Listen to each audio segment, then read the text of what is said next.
Okay, so for this one, I'm going to do letter L from the exercises. This is also a very long proof, but it is fair game for the exam. So this one, what we're given is we are given negation Q, and we are asked to prove that negation Q leads us to P or Q, double arrow P.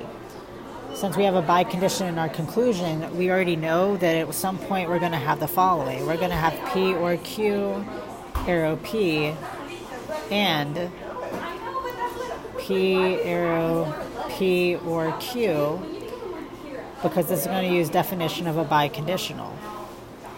So there's two ways to do this. One way would be to try to do a reductio of the entire statement right here, but that's obnoxious. So let's take it piece by piece. Let's start with one of the pieces, and then let's start with the second piece and see where it leads us. So we're going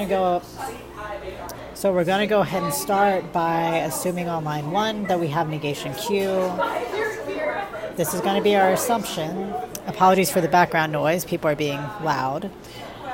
Unfortunately, I had to do this in a public space today. Sorry. Then we're going to do reductios. We're going to do reductios using the piece 1 here and piece 2 here. So let's start with the first reductio.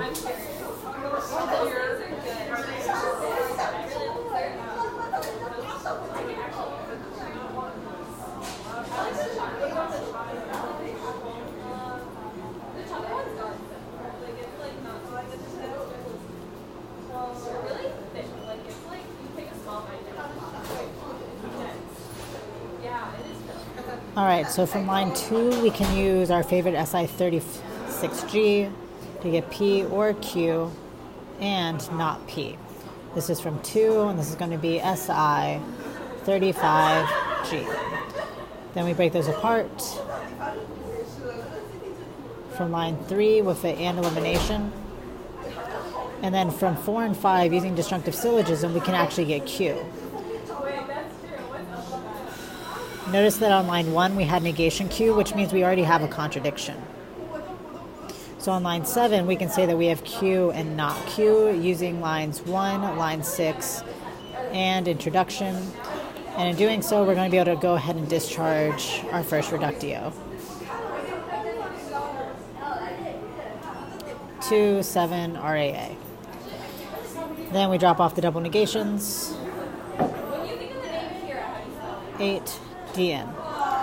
Now we need to do the second side, so we need to assume that's not the case, that we have P, arrow, P or Q. Assume for the RAA, make this into P and not P or Q. 10, SI35G. Cut it to P, cut it to the P or Q. Both of these are and eliminations. For 13, De Morgan's time, not P and not Q.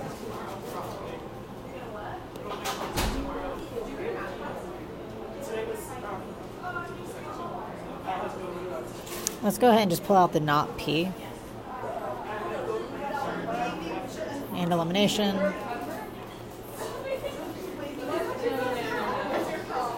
Then we're going to put P and not P together from lines 12 and line 15. And introduction, and we've reached a contradiction, so we get to discharge line 10. 10, 16, RAA, double negation. And now we're going to need to put lines 9 and lines 18 together, just so we can finish our proof. And then since the P wedge Q is first here, let's actually do that one first. So let's put P, wedge Q, arrow P, and P, arrow, P, wedge Q. That's going to be lines 9, 18, and introduction. And then from there, we can do the definition of a biconditional to get P wedge Q, double arrow P. It's from 19, definition of a biconditional. For the assumption numbers, make the assumption numbers match the line numbers for each number you are given or that you introduced.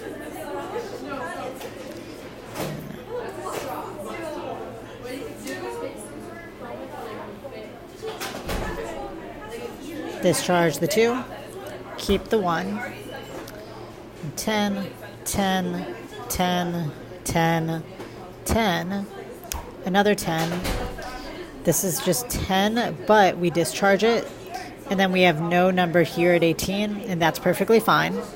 And then for when you put 9 and 18 together, you're just going to have a 1. And then the 1 stays to line 20. This is the shortest way to do this proof. It's not pretty, it's not nice, but this is how you would do K, or L.